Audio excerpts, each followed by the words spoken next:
আসসালামু আলাইকুম এভরিওয়ান। আমরা এসেছি উত্তরাতে কিছু কেনাকাটার জন্য। তো প্রথমেই কসমেটিক্সগুলিতে ঢুকেছি। এখানে কসমেটিক্সের কালেকশনগুলো খুবই সুন্দর সুন্দর, মাথার ব্যান্ড থেকে শুরু করে। তো ঘুরে ঘুরে দেখতেছি কোথায় কি আছে। আসলে এখানকার কালেকশনগুলো খুবই সুন্দর সুন্দর।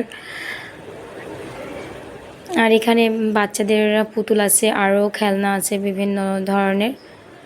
এখন যাচ্ছি একটা শপিং মলে। আর এইদিকে আমার দুই মেয়ে হেঁটে বেড়াচ্ছে মার্কেটে, যে অবশেষে নেমেছে আর কি। মানে বাইরে গেলে এর আগে বলেছি বাবার, মানে দুইজনের বাবার কোলে উঠে বসে থাকবে, আবার কোলে আসতে চায় না বাইরে গেলে। তো যাই হোক, এখানকার ব্যাগগুলো খুবই সুন্দর সুন্দর, মানে সব কিছু, এই শপিং মলের সব কিছুই অনেক ভালো লেগেছে আমার। সব কিছু আছে এখানে, বোরকা থেকে শুরু করে। এই যে এদিকে মানে বোরখা আছে, তারপরে হচ্ছে ওয়ান পিস, সব কিছুই আছে আর কি, প্লাজো, মানে যা যা মেয়েদের ছেলেদের মানে লাগে আর কি, সব কিছুই আছে। দেখেন বোরখাগুলোর কালেকশনগুলো সুন্দর সুন্দর। আরও অনেক কালেকশন ছিল, ভিডিও করতে পারিনি কারণ সময় পাই নাই। তারপরে বাবুরা ডিস্টার্ব করতেছিল, ওরা বাইরে গেলে খুব ডিস্টার্ব করে, এই জন্য বেশি ঘোরা যায় না।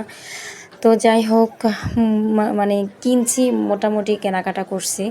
তো বেশি কোনো কিছু কিনতে পারি নাই কারণ বাবুরা কাঁদতেছিল, একটু ঝামেলা করতেছিল, তাই বাসায় চলে এসেছিলাম। যতটুকু পেরেছি আপনাদেরকে শেয়ার করেছি। দেখেন বেবি ড্রেসগুলো, বড়দের ড্রেসগুলো খুবই সুন্দর সুন্দর। এখানে রিজনেবল প্রাইসে এখানে ভালো ভালো মানে ড্রেস পাওয়া যাবে আর কি।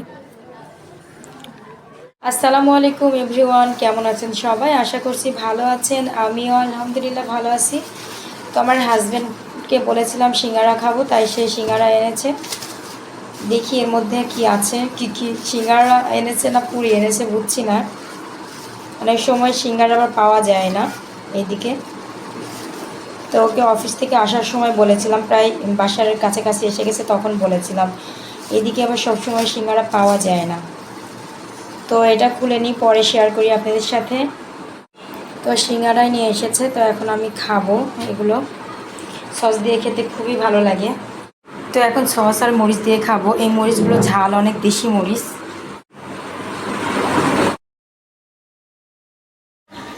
সকালে হাজব্যান্ডকে নাস্তা বানিয়ে দেওয়ার পর হাজব্যান্ড চলে গেছে খাওয়া দাওয়া করে। তারপর আমি ঘুম দিয়েছি, এমন ঘুম দিয়েছি উঠে দেখছি 11টার কাছাকাছি, মানে অনেক বেজে গেছে। তো এখন খাবো, আমার বাচ্চারাও এখন উঠে নাই। আপা এই যে পেঁয়াজ, এর রসুন আর হচ্ছে পেঁয়াজ চুলে দিয়ে গেছে। এখন এগুলো ব্লেন্ডার করব। সে দুপুরে সব কিছু চুলে দিয়ে গেছে, এখনও ব্লেন্ডার করা হয়নি। এগুলো ছোট ছোট করে কেটে দিয়েছে, এগুলো এইভাবে মশলায়, তারপর হচ্ছে খোসাগুলো ছাড়িয়ে নেব। তো এগুলো এখন যে হাত দিয়ে এভাবে মশলিয়ে নেব, তারপরে খোসাটা ছাড়িয়ে নেব।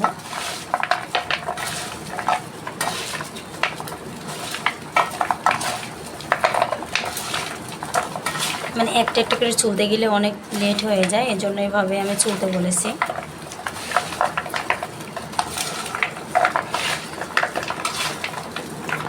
তো পেঁয়াজ রসুন ব্লেন্ডার করা হয়ে গেছে, এখন মশলা পাত্রে এগুলো রেখে দিয়েছি।